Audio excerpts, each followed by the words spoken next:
자, 기초영어 이제 세 번째 시간입니다. 뭐 용어들 배울 게 많죠. 근데 뭐 어렵지 않잖아요. 쉽게 잘 따라올 거라 보고 그냥 한번 훑어가는 시간입니다. 그래서 이번 시간에도 기초영어 배우도록 하겠습니다. 자, 계약수입니다. 오늘 배울 내용은 이제 계약수입니다. 계약수는 lat이라고 하는데, 계약수가 뭘까라고 본다면, 주식에서는, 그죠? 주식과는 다르게 선물은 미래의 가치를 계약한다는 뜻입니다. 주식은 현재 이 주식이 가치가 1,000원이야. 그럼 1,000원을 주고 내가 한 주를 매수를 하잖아요, 그죠? 그래서 나 한 주 가지고 있어. 한 주를 가지고 있어. 보유 중. 이렇게 해서 주라고 하는데 한 주, 두 주 이렇게 하는데 선물은 현재는 아무것도 없는 거예요. 가치도 없고 아무것도 없습니다. 그래서 미래의 가치를 계약을 한다는 뜻에서 선물은 계약수라고 표현을 하고 계약수는 lat이다라고 표현을 한다. 요거 꼭 기억을 하시기 바랍니다. 그래서 주식의 한 주는 계약 일락과 같은 개념이다라고 볼 수가 있습니다. 그렇다면 이제 만기에 대해서 또 배워볼게요. 만기는 뭐냐? 이만기 아닙니다. 이만기가 아니라 미래의 가치에 투자하는 개념. 아까 말씀드렸죠. 그래서 이거는 미래에 이게 오를까 내릴까, 이게 얼마나 오를까 내릴까를 맞추는 게임이에요. 선물은 사실. 그렇죠? 그렇기 때문에 그럼 미래가 언제야? 언제 뭐 10년 뒤, 20년 뒤, 100년 뒤 모르잖아. 그죠? 그게 아니라 그래서 미래에 대해서 특정해야 되기 때문에 그 특정된 날짜, 지금 니네가 매매하고 있는 거는 만기가 언제야? 라고 딱 정해 놓습니다. 너네가 그때까지 오를지 내릴지 맞춰야 돼. 이게 선물입니다. 그래서 만기는 만기 날이 포지션이 언제까지 종료되는 날, 내가 갖고 있는 상품이 종료되는 날로 보고 만기 날에는 모진 포지션이 강제 정리가 됩니다. 그래서 내가 투자했던 상품 또한 상장 폐지가 돼서 없어집니다. 더 이상 매매할 수가 없어요. 그냥 없어지는 겁니다. 무슨 얘기인지 아시겠죠? 이게 만기라고 합니다. 그래서 만기 때 이제 오르냐 내리냐 요거를 가지고 이제 매매를 하고 오를 가능성이 높다 그러면 선물이 계속 올라가는 거고 내릴 가능성이 높다 그러면 선물이 계속 더 내려가는 겁니다. 무슨 얘기인지 아시겠죠? 그런 뜻입니다. 그래서 만기는 이런 식으로 되고 예를 들면 이렇게 되어 있어요. 대표적인 상품은 이제 코스피 200 선물 만기 우리나라죠. 우리나라 이제 3, 6, 9, 12월 두 번째 목요일이 선물의 만기입니다. 그리고 나스닥 선물 만기는 3, 6, 9, 12 똑같아요. 그래서 요때인데 이제 날짜가 달라요. 세 번째 금요일이다. 요거를 기억하시면 됩니다. 그래서 요때는 이제 만기가 되니까 내가 지금 하고 있는 게 3월물인지 6월물인지 9월물인지 12월물인지 요걸 가지고 내가 3월물을 갖고 있다 그러면 국내 코스피를 갖고 있다 그러면 3월 두 번째 목요일에 이게 만기구나. 그리고 내가 6월물을 갖고 있다 그러면 6월 두 번째 목요일이 만기구나. 이렇게 생각을 하시면 됩니다. 그 월물은 위에 상품에 티커에 써져 있습니다. 몇 월물인지 써져 있어요. 그러니까 그거를 꼭 참고하셔서 만기 잊지 말고 꼭 기억을 하셔서 참고해 보시기 바라고. 증거금이라는 게 있어요. 증거금이라는 게 있는데 이 선물은 주식과는 다르게 미래 가치를 계약하는 거예요. 이 개념 때문에 주식과 많이 멀어지는 거예요. 그죠? 미래 그 가치를 계약하는 거고 지금은 아무 가치도 없는 거예요. 그래서 만기일에 정산해야 되잖아요. 그죠? 만기일에 이게 수익이 났니 손실이 났니 이런데 이거에 대해서 정산해야 되는데 일종의 계약금 같은 거죠. 그죠? 보증금 같은. 그죠? 우리도 미래에 나 여기 이제 집에 들어갈까 그러면 일단 보증금부터 내고 그죠?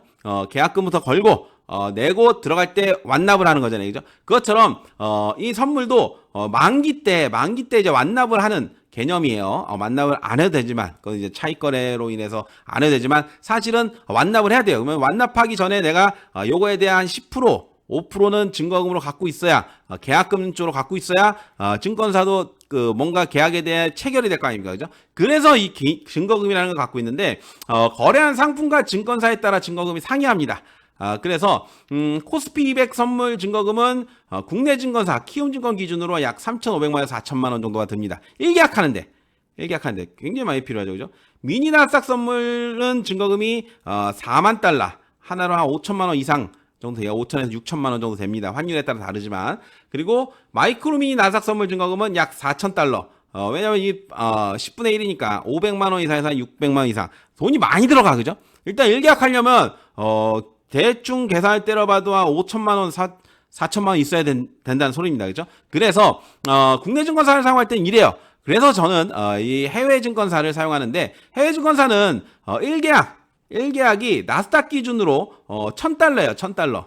$1,000면 우리나라 돈으로 지금 환율로 한 145만 원, 145만 원 정도가 되죠. 근데 이제 해외 증권사 이제 MT5를 사용하면 0.01 계약부터 시작이 됩니다. 그러면은 14,500원부터 시작이 될 수 있잖아, 그죠? 그렇기 때문에 좀 접근성이 쉬워요.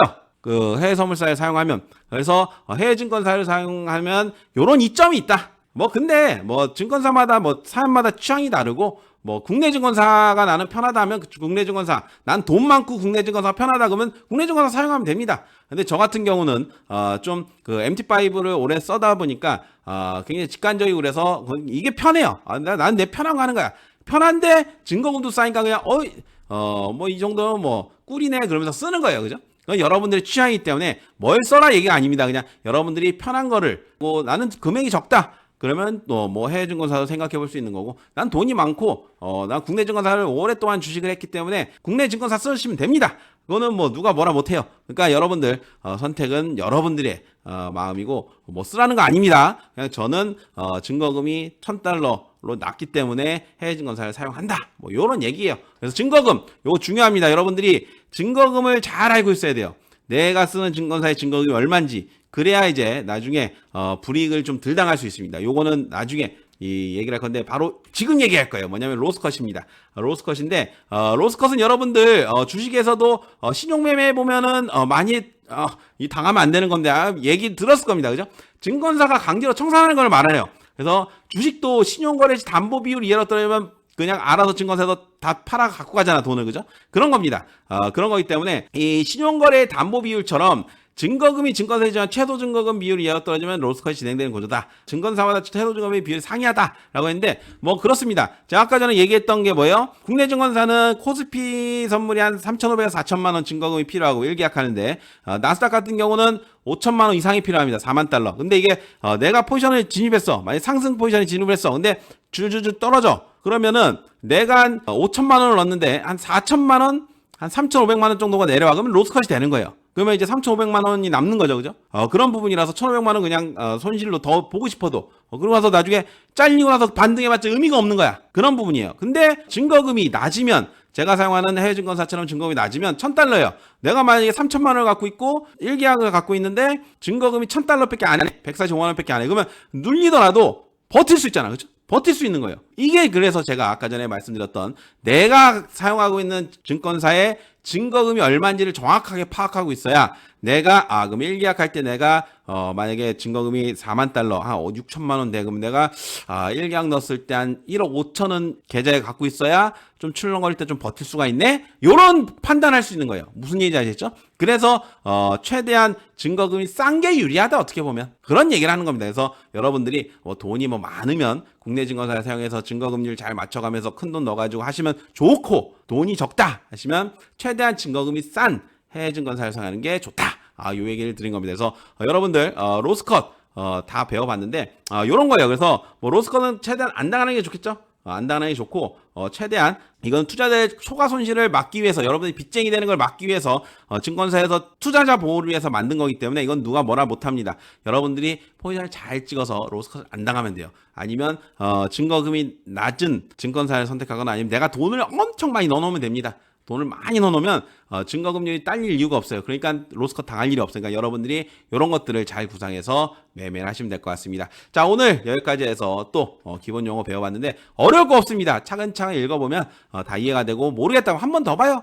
그러면 됩니다. 여러분들 여기까지 해서 이런 것들은 좀 알고 매매해야지 여러분들이 좀 더 안정적이고 쉽게 매매를 할 수 있으니까 요거 꼭 공부하시고, 다음 시간 이제 마지막 기본 용어 시간으로 찾아뵙도록 하겠습니다. 수고 많으셨습니다. 여기까지 하고 마치도록 하겠습니다.